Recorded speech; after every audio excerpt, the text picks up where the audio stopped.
Hello friends, welcome to Heloto சமையல். இன்றைக்கி நம்ம பிரேக்ஃபாஸ்ட் ரெசிபி தான் பார்க்க போகிறோம். அது என்னென்னா ரைஸ் ஆம்லேட்.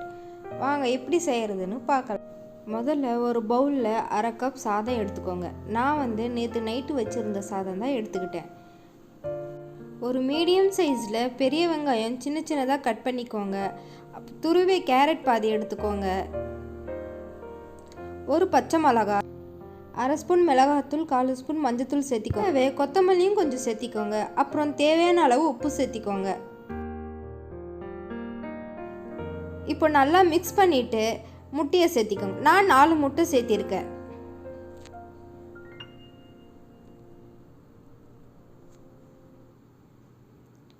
முட்டையை சேர்த்திட்டு நல்லா மிக்ஸ் பண்ணுங்க.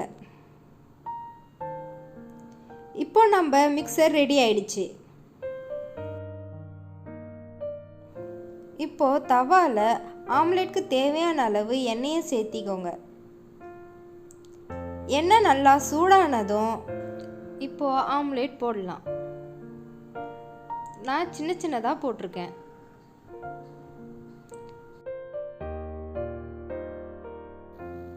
ரெண்டு நிமிஷம் கழிச்சு திருப்பி போடுங்க.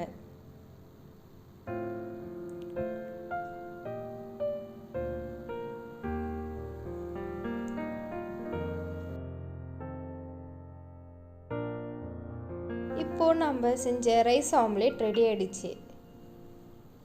குழந்தைங்களுக்கு இந்த மாதிரி ஸ்நாக்ஸாகவும் நம்ம செஞ்சு கொடுக்கலாம், பிரேக்ஃபாஸ்ட்டாகவும் செஞ்சு கொடுக்கலாம்.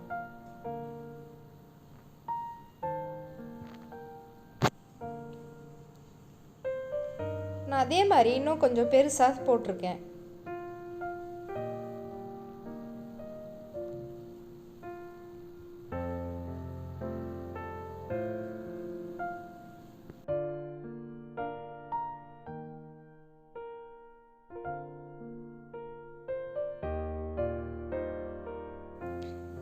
இப்போது நம்ம கலர்ஃபுல்லான ரைஸ் ஆம்லேட் ரெடி ஆகிடுச்சு. இந்த வீடியோ பிடிச்சிருந்தா லைக் பண்ணுங்கள், கமெண்ட் பண்ணுங்கள் அண்ட் ஷேர் பண்ணுங்கள். மறக்காமல் சப்ஸ்கிரைப் பண்ணுங்கள். தேங்க்யூ.